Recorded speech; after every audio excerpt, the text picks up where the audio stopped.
Welcome, my name is Craig Morrison, the Executive Producer and Game Director for Age of Conan Unchained. Today we are going to take a look at the new adventure pack, The Savage Coast of Turan.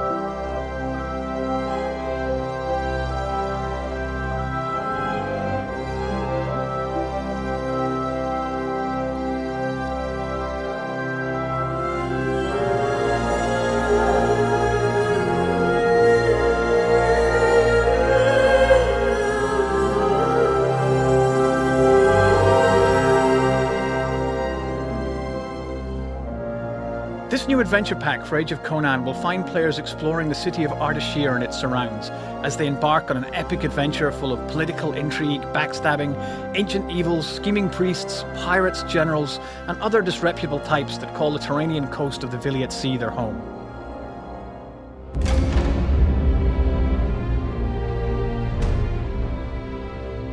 Players will get to meet up with two of Conan's old allies, Artus and Elishan, who you might have seen in the new Conan the Barbarian movie, and catch up with them some 20 years on. Conan, now king of Aquilonia, has dispatched you to Turan to aid his old friends. The adventure pack features a massive new outdoor playfield that encompasses the city of Ardashir and the surrounding coastline. It also contains 2 new solo instances, a new team instance, and new raid encounters. We really wanted to try and address the old development challenge of something for everyone with this pack by providing one strong example of each playstyle preference for people to enjoy. In a city where the thieves and pirates may be the most reliable allies you have to watch your back and keep your blade close.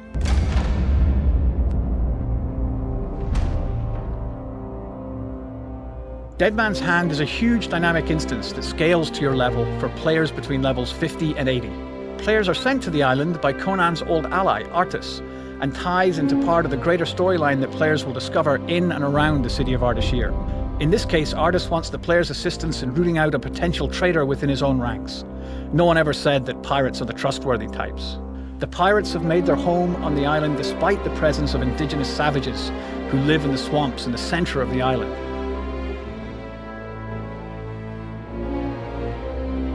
These dangerous primitives have some strange rituals and are a constant threat to the pirate encampments.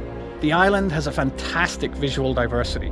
Despite the almost tropical location, the skies are blackened by the almost constant ash cloud that belches out from the volcano on the island.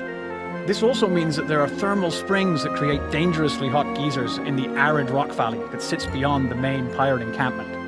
You could almost think of this location as being the proverbial brooding, moody, darker older brother of the starter zone in Tortage.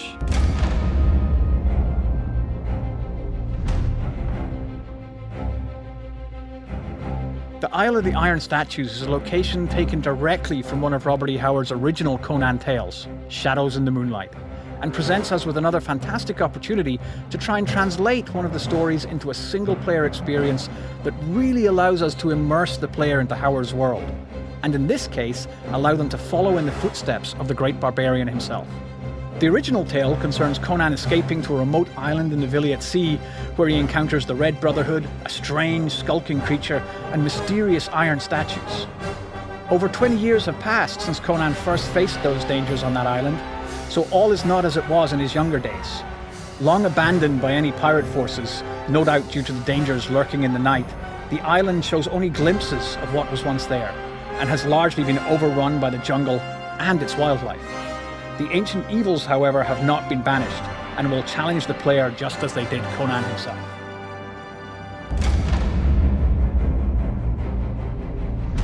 Fort Ardashir is clearly visible when you first visit the city, and dominates the right side of the bay that leads out into the Viliat Sea beyond. As with the rest of Ardashir, and Turan in general, the Persian influence is evident in the architecture and style of the fort and its surrounding area. The ornate pillars, domes, and the walls of the castle create an imposing setting.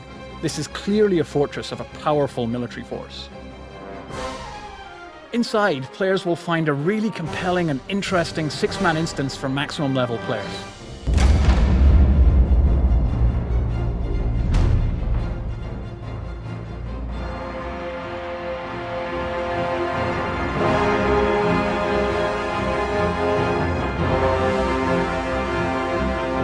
This new raid instance offers 3 fantastic new raid boss fights for those who have completed Tier 3 and want to bridge the jump to Tier 4 raiding.